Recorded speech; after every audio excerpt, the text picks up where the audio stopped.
Abby Aconi for another look at our forecast. It's beautiful out there, blue skies, some sunshine, and the good news is it's here to stay, at least for pretty extended period of time before we do the typical Colorado roller coaster for the middle of your next work week. Let's take you outside. I do want to show you temperatures. 59 degrees in Colorado Springs, lower 60s in Canyon City. We're tracking 50 degrees in Pueblo. Feeling pretty good with the 40s and 50s in the eastern plains, and comfortable in the mountain locations as well, anywhere ranging in the 30s through the 50s for the valleys as well. Wind speeds, here's the deal. They might be a bit breezy this afternoon, and that of course will make temperatures feel a bit cooler in the mountain locations in the teens for those wind speeds, but elsewhere under 10 miles an hour. We'll track it closely for you. Live HD Doppler radar is quiet, not a lot to say, not a lot going on. Really, we've been shielded from any sort of stormy activity throughout the daytime hours. Here's a look at your Skycast. The reason why these forecast models are important today is because it'll indicate how many clouds we're expecting. And I'm expecting some of these clouds to develop just to the west of I-25, and those areas will feel cooler just because of that cloud cover.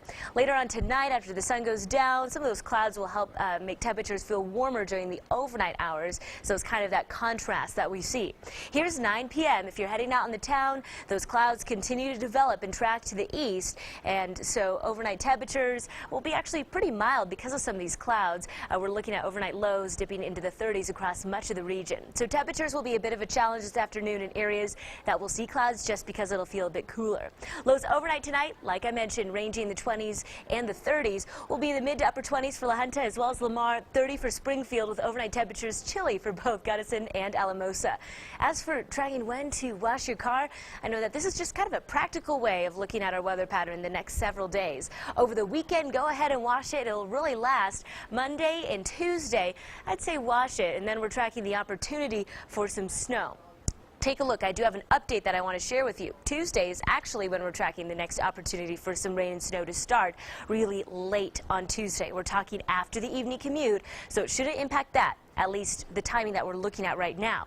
It'll last through Wednesday, temperatures then reaching the lower 40s, and then we'll clear out on Thursday. Just as a clarifier, again, starting that storm Tuesday night and lasting through Wednesday. We'll track it very closely for you.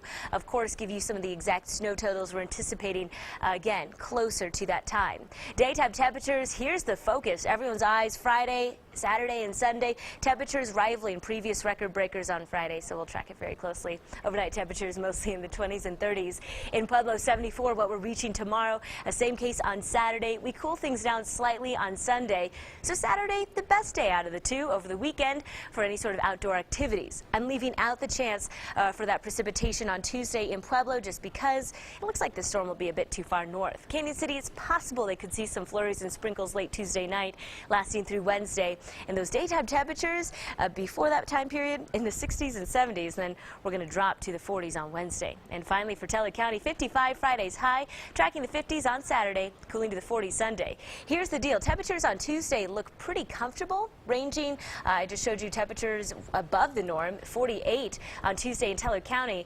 And that's because it's going to be one of those wacky weather days in Colorado where it's warm to begin with, and then we have the cold front that shifts from the north to the south and ushering in some of those flurries. So that's going to be the weather story on Tuesday, and that's what we got from our updated models earlier this morning. Rachel Plath will be in later in the afternoon. She can tweak it for you, tell you what it's all about, but mostly her eyes will all be focused on the weekend because I know that's where ours are. Oh, yeah. Well. You'll be there with Rachel, too, National Weather Person's Day. Yes, I'll be on during the 4 o'clock show just because it's more celebratory being all together Oh, yeah. on a day like today. Thanks, Abby. Yep.